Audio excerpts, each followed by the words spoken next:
আসসালামু আলাইকুম। নতুন একটি ভিডিওতে আপনাদেরকে স্বাগতম। আমরা আধুনিক পদ্ধতিতে কৃষিকাজ করার চেষ্টা করি। আমরা ৩০ শতক জমিতে পেঁপে এবং আদা মিশ্রিত চাষ করব সাথী ফসল হিসেবে। সর্বপ্রথম আমরা সার ম্যানেজমেন্ট আপনাদেরকে বলে দিই। তো আমাদের এই জায়গায় ইউরিয়া আছে ৫ কেজি, পটাশ আছে ১৫ কেজি, টিএসপি আছে ৩০ কেজি, ব্রোন আছে ১ কেজি, জিঙ্ক সার আছে ২ কেজি, পাওয়ার এগ্রো এটা হচ্ছে বিসমিল্লা কোম্পানির, এটা পাওয়া যায়। তো এটা হচ্ছে ৪ কেজি, তামাকের বস্তা দিচ্ছি ১ বস্তা, বিষ যেটা হচ্ছে কীটনাশক মানে পোকা দমন করা এটা দেওয়া আছে ২ কেজি, ব্লিচিং পাউডার সাথে মিশ্রিত আছে এটা ৩ কেজি। তো আমরা সর্বপ্রথম জমি চাষের জন্য সার প্রয়োগ করব। তো আমার বাবা কাটতেছে আর এবং আমি ধরতেছি, ধরে ধরে কেটে এগুলো সম্পূর্ণ সুন্দরভাবে মিক্সড করে নিতেছি। তো আমরা সর্বপ্রথম জমি চাষ করার আগে একটা চাষ করে নিছি, এখন আমরা সার দিব। সার দেওয়ার পরে পরবর্তীতে আরেকটা চাষ দিয়ে জমি প্রস্তুতি করব।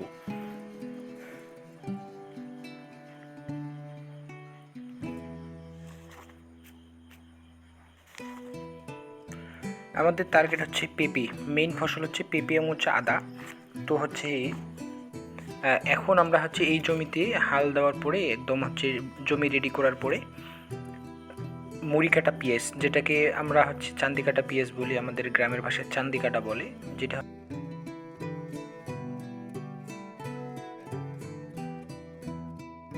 প্রথমে আমরা পিএসটা দিব ৮ ফিট ৮.৫ ফিট গ্যাপ করে, ওই গ্যাপের মাঝখানে আমরা পেঁপেটা দিব ৫ ফিট বাই ৫ ফিট করে পেঁপে দিব। পেঁপে রোপণ করার নিয়ম ৬ ফিট বাই ৬ ফিট, তো আমরা একটু বেশি দিয়ে দিব ৮ ফিট বাই ৫ ফিট করে দিব, যাতে করে আমরা পরবর্তীতে এর ফাঁক দিয়ে আদা কাটতে পারি। যার কারণে আমি একটু জায়গাটা বেশি করে রাখতেছি, যাতে ম্যানেজমেন্ট করতে খুব সুবিধা হয়।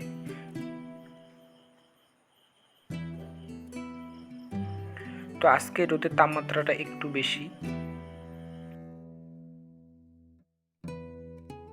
তো এই সাইডটা একটু ছায়া আছে, যার কারণে এই সাইডটাতে একটু ভালোভাবে সার দিতেছি, যাতে করে কোনো প্রকার কোনো সমস্যা না হয়, মানে খাদ্যের সার বা গাছের খাদ্যটা যেন সঠিকভাবে পায়, তার কারণে একটু ভালোভাবে সার দিতেছি। তো আমরা এই সারটা 2টা ধাপে দিব, এখন একটু অল্প করে দিতেছি, পরবর্তীতে আবার আমি সার দিব। বাম দিকে দেখতেছেন এই জায়গাটা মালচিং দেওয়া আছে, তো হাল আসার আগে আমি এটা মালচিং সরাই দিয়ে আবার সার দিব, সার দিয়ে একবারে জমিটা প্রস্তুত করে নিব।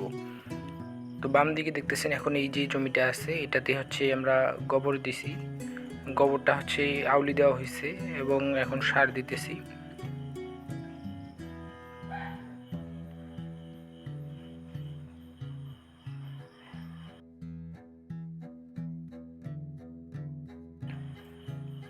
এইদিকে দেখতেছেন যে একটু ছায়া আছে, তো এটা সকাল থেকে ৮টা ৯টা পর্যন্ত ছায়া থাকে, বাট 11টার পর থেকে ছায়াটা চলে যায়, রোদটা চলে আসে, তখন আর কোনো সমস্যা হয় না, মানে পুরো জমিটাতে আমার রোদ আসে, কিন্তু সকাল টাইমটা একটু ছায়ায় থাকে এই জায়গাটায়।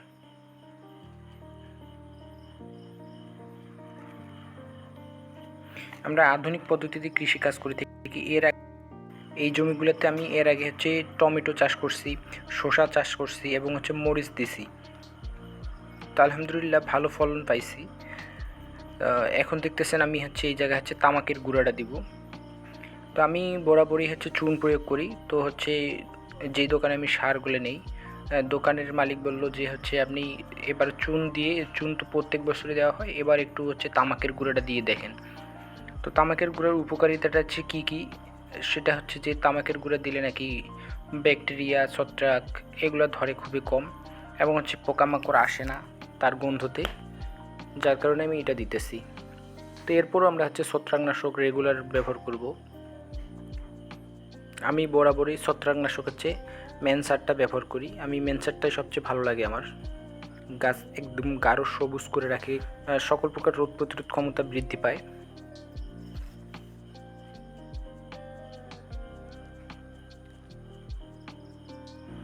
তো আজকে একটু রোদের তাপমাত্রাটা একটু বেশি, 33 ডিগ্রি সেলসিয়াস, 33-34 ডিগ্রি সেলসিয়াস।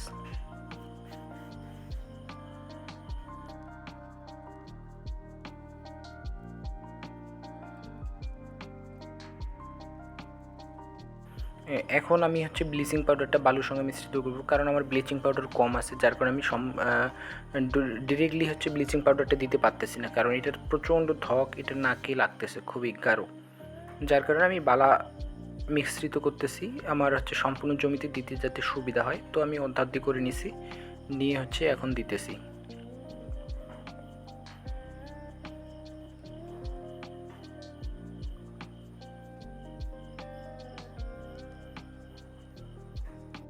এখন যে এই বালুটা দেখতেছেন, এই জায়গাটায় হচ্ছে আমি ভুট্টা শুকাইছিলাম, বালু এর উপরে দিয়ে জমিটার উপরে বালু দিয়ে শুকাইছি। এই দিকে একটু বালুর তাপমাত্রা বেশি, এই দেখেন আমার পা হচ্ছে বালুর তাপে বা পা হচ্ছে পুড়ে যাচ্ছে, এমন রোদের তাপ আজকের।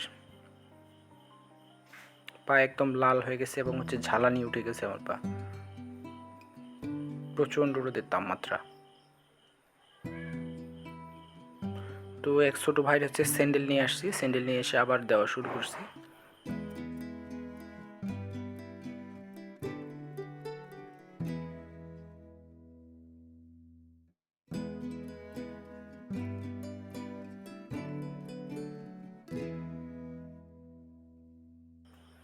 আমার পিছে দেখতেছেন হলুদ করছি, মোটামুটি 15 শতক জমিতে ওই জায়গা হচ্ছে হলুদ দেওয়া আছে। আলহামদুলিল্লাহ হলুদ ভালো হয়েছে। আমি পরবর্তীতে একটা ভিডিও করব হলুদ নিয়ে। আমাদের ভিডিওগুলো পর্যায়ক্রমে আপনারা দেখতে পারবেন, ধাপে ধাপে আমি দিয়ে দিব আপনাদের ইনশাল্লাহ।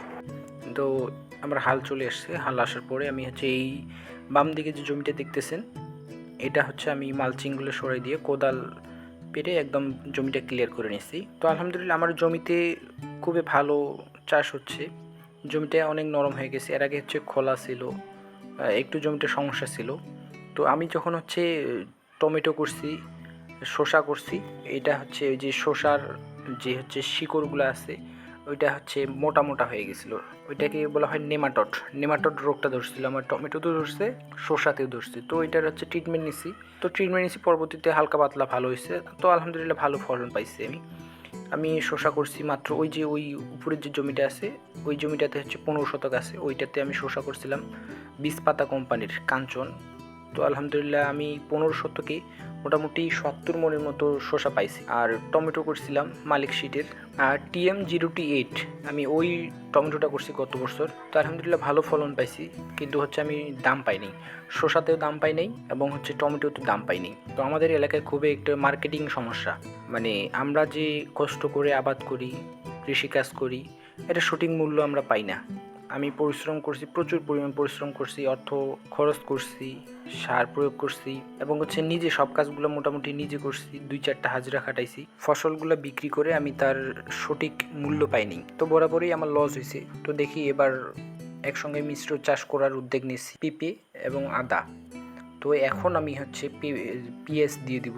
তো আমি হচ্ছে নেক্সট পেঁয়াজের ভিডিও আপনাদের দিয়ে দিব ইনশাল্লাহ। তো সবাই ভালো থাকবেন, সুস্থ থাকবেন, আমার পেজটিকে লাইক করবেন এবং হচ্ছে ফলো করে আমার পাশে থাকবেন। আমার ইউটিউব চ্যানেলও আছে, ইউটিউব চ্যানেলে আপনারা সাবস্ক্রাইব করে আমার পাশে থাকবেন। ধন্যবাদ সবাইকে, আসসালামু আলাইকুম।